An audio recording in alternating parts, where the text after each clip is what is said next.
This weekend I have the last skirmish from set 1 most likely, so I'm gonna be fully focusing on testing set 2 and playing locally set 2 as well ahead of Bologna. And I want to do a tier list of all the legends from Spiritforged and Origins ahead of my more intense testing to see if my initial feelings about the tier list is gonna be accurate.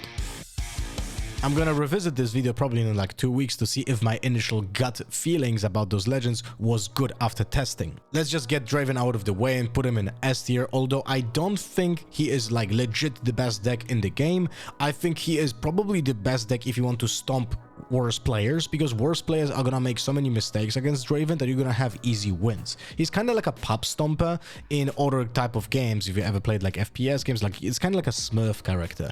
Like you're winning against worse players because they're making so many mistakes and giving you free value. So that's why he's gonna be in S tier. He's still very good even against seasoned players because purple is just such an insane color, but I don't think he's gonna be like a super duper tier S, tier 0 meta deck. Next one in the S tier is gonna be Irelia. I think after my very limited testing so far with Irelia, she seems to be incredibly strong. Purple again just proves to be a force to be reckoned with, and I need to test a little bit more, but I feel like she is capable of winning almost every single matchup, which is kind of crazy when you think about it. There's just so many things, like the way that you can attack the game with Irelia is not one-dimensional as I thought it would be when you play the deck. But I also don't recommend playing the El Presidente format, because if you just play only Irelia and maybe like the 6th Draven, like that is not a good deck. You have to play the 2-drops, you have to play Herder. Like Herder probably is the reason why this deck is in the S tier. Like drawing the cards is just absolutely incredible. When it comes to Kai'Sa, I'm a little bit torn because I feel like she's incredibly good, and I feel like she is kind of opposite of Draven, in which way, like you're not gonna punish bad players so badly as you will with Draven, but she's gonna be having a little bit more flexibility against everything that you will meet. The problem is I am certain that she will have some really bad matchups. Now, I didn't play yet into Ornn, for example, or Jax, but in theory, I'd feel like those matchups might not be the best, and it will be heavily dependent if you're gonna draw the Thermo Beams, for example. But even if you're gonna draw Thermo Beams, you might actually lose too much tempo. So this is gonna be something that I'm gonna be testing, because maybe I'm gonna choose to play Kai'Sa for Bologna. But for now, I'm putting her in S, also because I feel like she's gonna be a decent choice into Draven, but not the best into Irelia, although that's again a matchup that I have to test. If you tested Kai'Sa into Irelia, let me know. I also think that the Kai'Sa deck type that you want to play is not the mech deck. I had an opinion like a week ago that probably the mech is the way to go, but it's just still probably gonna be like the old Kai'Sa with some updates. But probably you're not gonna see production surge in it. When it comes to mechs, you're probably just gonna see Game Jammer. That's about it. In the A tier, I'm gonna put Sivir. Again, a purple deck. The color is just insane.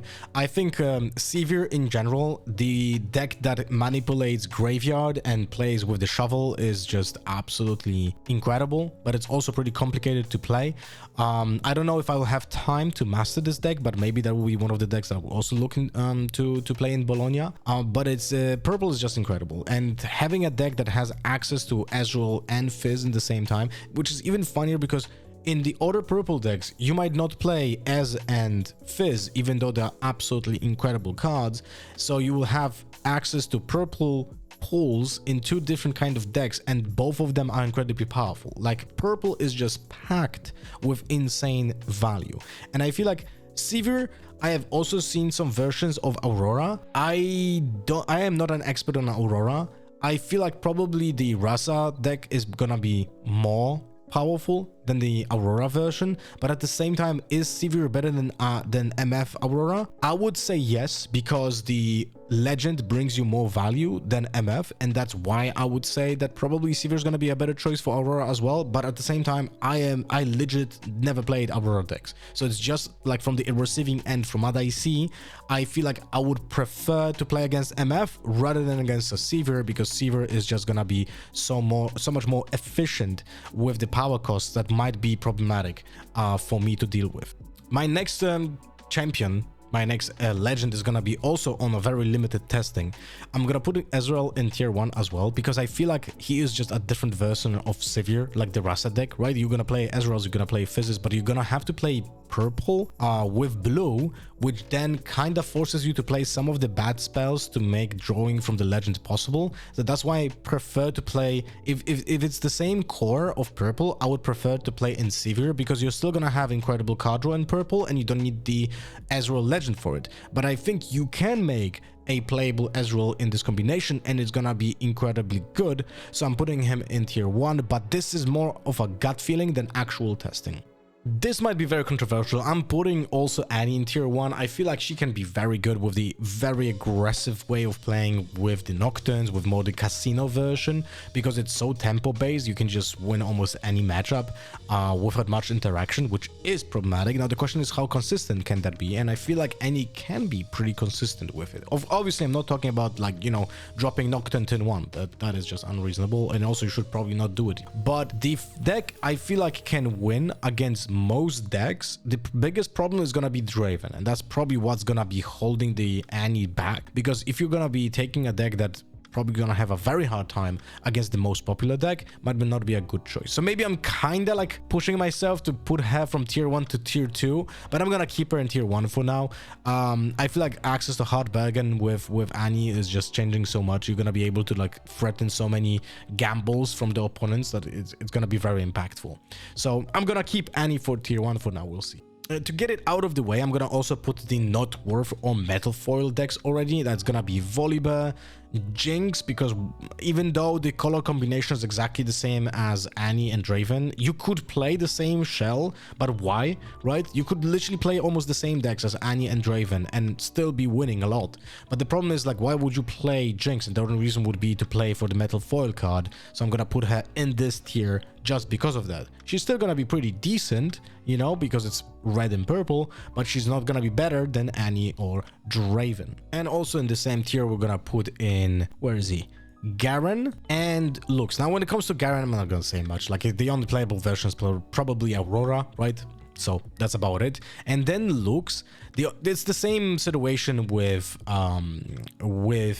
Jinx. Like, if you want to play this color combination, you should be playing Victor. Like, there's no way that Lux is better choice than Victor, because Victor just gives you more win conditions just by having the legend available. So yeah, Lux goes into the metal tier, and I feel like probably I should be putting Yasuo over here as well, because why would I play Yasuo if I can play Irelia? So I'm gonna put him onto the metal foil tier as well, even though it's a much better deck than the other 4 here, but there's no reason to play him.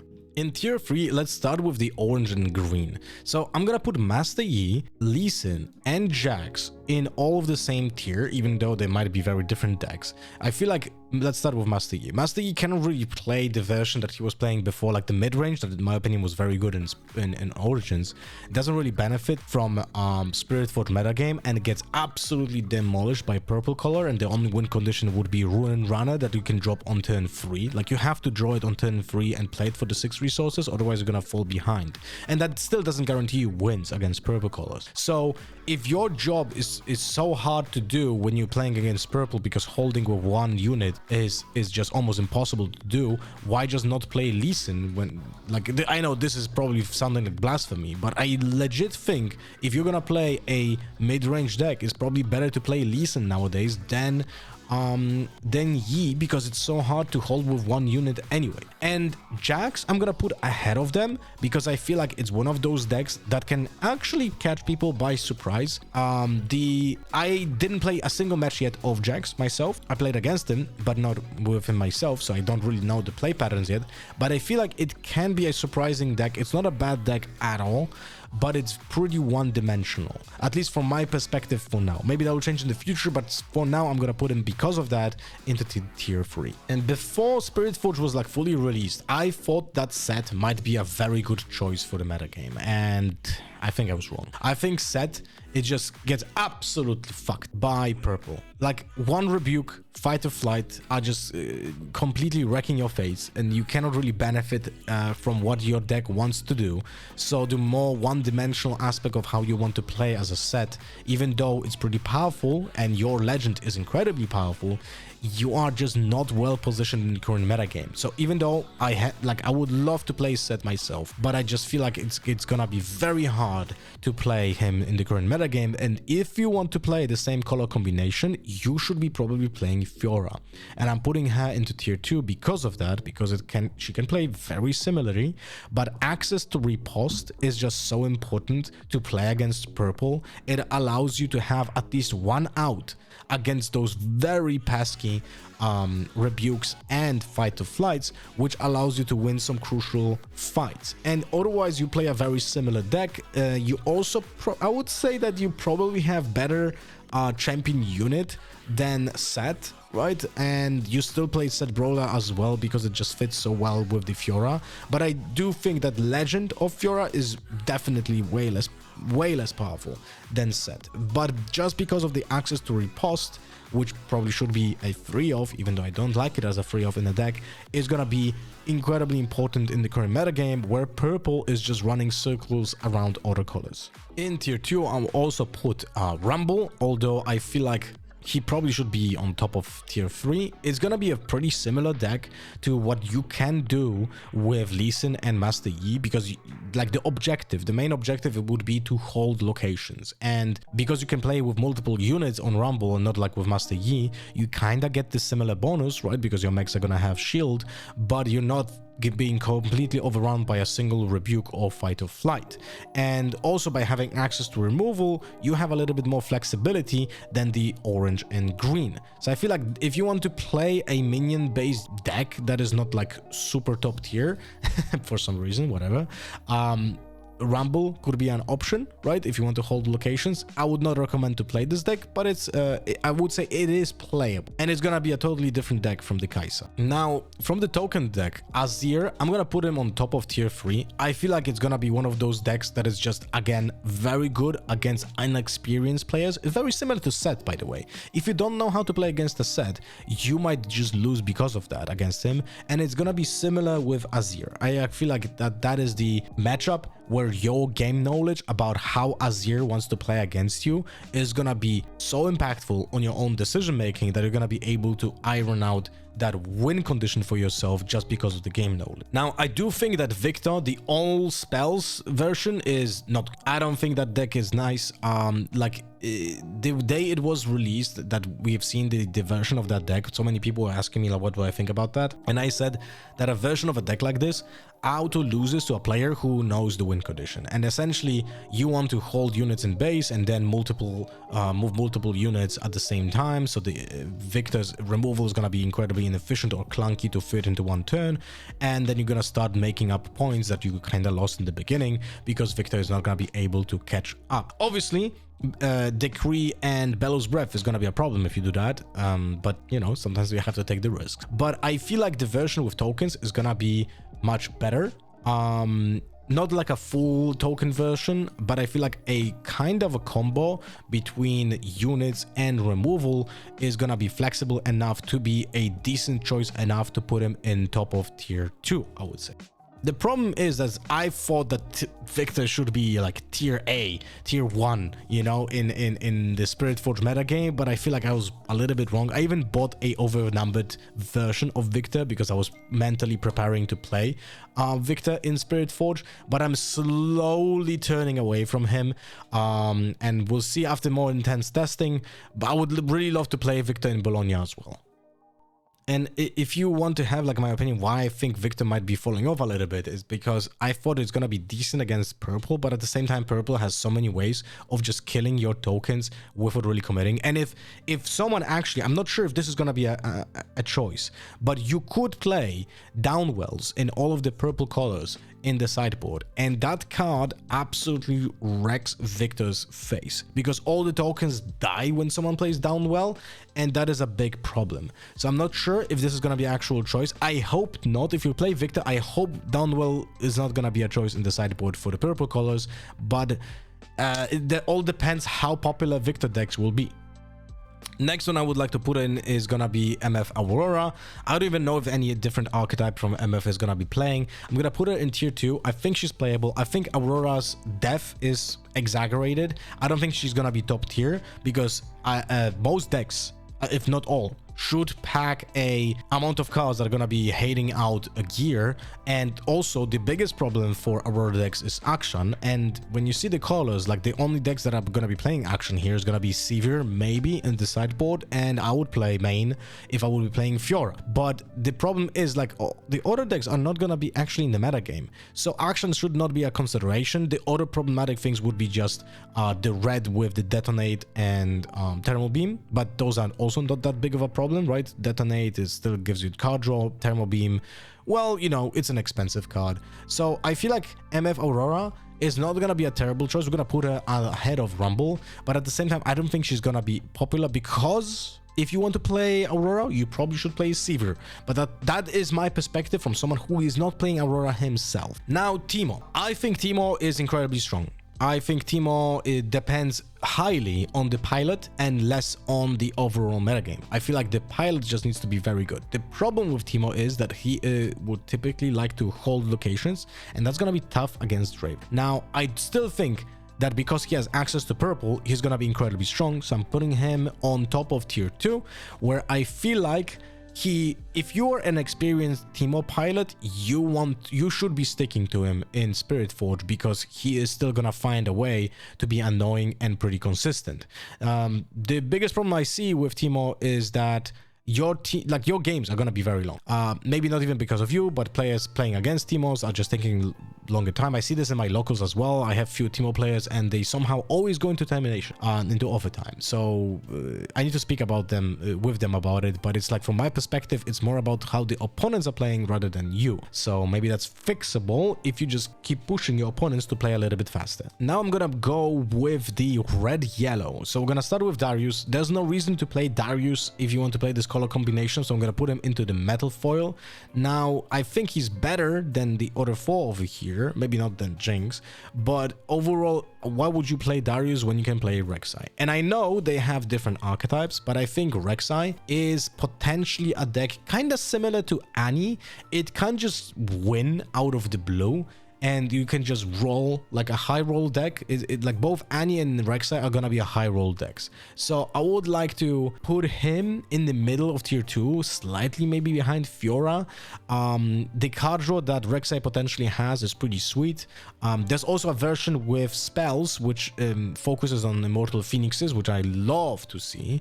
And I feel like that version might be probably the best for now. I need to play it myself because I just like the idea of the deck and see how consistent this deck can be. And I also need to check if Falling Star actually triggers Immortal Phoenix, because it's the reflexive triggers that kills the unit, not the spell itself. Damn, maybe Falling Star actually doesn't trigger Immortal Phoenix? I have to check. Now, Lucian, I feel like he's very aggressive deck. I'm gonna put him in tier 2. I think definitely can win games. Maybe a bit ahead of Rumble, definitely ahead of Rumble. Now I'm not certain if ahead of MF or not. Maybe ahead of MF. I think aggressive decks like this can always have a chance at winning. Now the problem I see is that there are 2 versions of Lucian, and the combo version is definitely more powerful, but it's definitely also way less consistent and can be more easily interrupted because of gear hate. Specifically, the gear hate that is like action speed could be problematic for Lucian. So I am not a super believer in the deck itself, but I wouldn't be surprised if some of the Lucians will be having a success, because as Rek'Sai and as Annie, I perceive those decks as high roll decks that on a good day can just blow out of the water everything else. Now when it comes to On, I'm a little bit clueless. I actually don't know. I would put him like on the bottom of tier 2, maybe top of tier 3. I only had very limited experience against the El Presidente type of On, and I feel like that deck can be very hit or miss, and because of that, the one-dimensionality of it I perceive as a problem. So I'm gonna put him on top of tier 3, even though the legend is pretty powerful, but I feel like it might be just hitting a brick wall in current metagame. So I'm putting him on tier 3 and we'll see. Leona, I will put on bottom of tier 3. I feel like it shares similar problems like the other green decks that we have in this tier. There's a lot of green in this tier when you think about it. It's kind of crazy. And I feel like it's gonna be sharing the same problems with purple colors. So yeah, I'm gonna put her on the bottom. And then we have Ari. Again, Ari, very limited experience. I only played against her in Origins so far, so I don't have a lot to say when it comes to Spiritforged, and I don't even see like anything that comes to my mind that would be like a big upgrade to her in Spiritforged right now in the green and the blue department. But I feel like she is definitely playable, but probably a little bit more playable than Set, which gets fucked by purple. Blue green with the access to the counter spells might get fucked a little bit less, so we're gonna put her into tier 3, like ahead of Set, but that's about it. And Renata now. Renata, I was very close of putting into just like not worth, but I have been hearing a little bit of rumbles against sorry, not against, but about Renata, that she is in testing proving to be much more efficient than many people thought that she will be, and her legend actually doesn't really sound so bad as it is in the practice.